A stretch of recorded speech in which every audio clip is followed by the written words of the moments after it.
Thousands of COVID-19 cases and deaths in California, Oregon, and Washington between March and December 2020 may be attributable to increases in fine particulate air pollution, PM2.5, from wildfire smoke, according to a new study co-authored by researchers at Harvard T.H. Chan School of Public Health.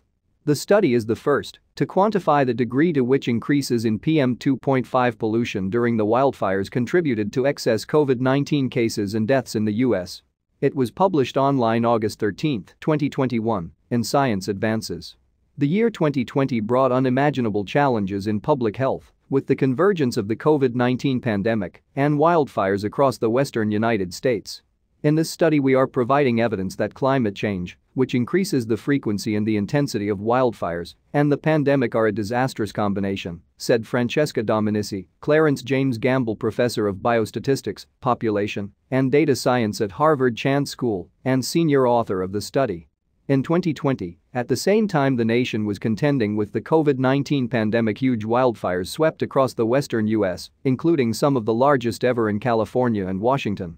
Wildfires produce high levels of fine particulate matter, PM2.5, which has been linked with a host of negative health outcomes, including premature death, asthma, chronic obstructive pulmonary diseases, COPD, and other respiratory illnesses. In addition, recent studies have found a link between short and long-term exposure to PM2.5 and COVID-19 cases and deaths. The researchers, from Harvard Chan School, the John A. Paulson School of Engineering and Applied Sciences at Harvard University, and the Environmental Systems Research Institute in Redlands, Calif, built and validated a statistical model to quantify the extent to which wildfire smoke may have contributed to excess COVID-19 cases and deaths in California, Oregon, and Washington, three states that bore the brunt of the 2020 wildfires. They looked at the connection between county and daily level data on PM2.5 air concentrations from monitoring data, wildfire days from satellite data, and the number of COVID-19 cases and deaths in 92 counties, which represented 95% of the population across the three states. The researchers accounted for factors such as weather, population size, and societal patterns of social distancing and mass gatherings.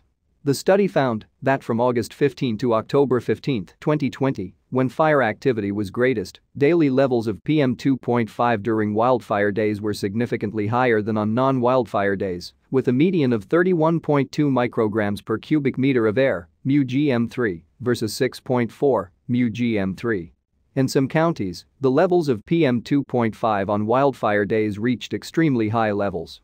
For instance, from September 14 to September 17, 2020, Mono County, Calif, experienced 4 days in a row with PM2.5 levels higher than 500 μgm3 as a result of the Creek Fire. Such levels are deemed hazardous by the U.S. Environmental Protection Agency. Wildfires amplified the effect of exposure to PM2.5 on COVID-19 cases and deaths, up to 4 weeks after the exposure, the study found. In some counties, the percentage of the total number of COVID-19 cases and deaths attributable to high PM2.5 levels was substantial. On average across all counties, the study found that a daily increase of 10 μgm3 in PM2.5 each day for 28 subsequent days was associated with an 11.7% increase in COVID-19 cases and an 8.4% increase in COVID-19 deaths. The biggest effects for the COVID-19 cases were in the counties of Sonoma, Calif, and Whitman, Washington, with a 65.3% and 71.6% increase, respectively. The biggest effects for the COVID-19 deaths were in Calaveras, Calif, and San Bernardino, Calif, with a 52.8% and 65.9% increase, respectively.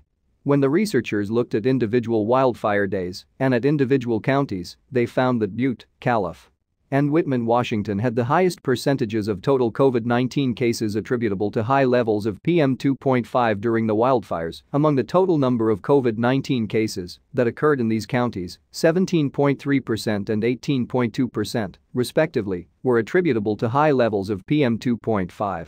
Butte, Calif, and Calaveras, Calif, had the highest percentages of total COVID-19 deaths attributable to high levels of PM2.5 during the wildfires. Among the total number of COVID-19 deaths that occurred in these counties, 41% and 137.4%, respectively, were directly attributable to high levels of PM2.5.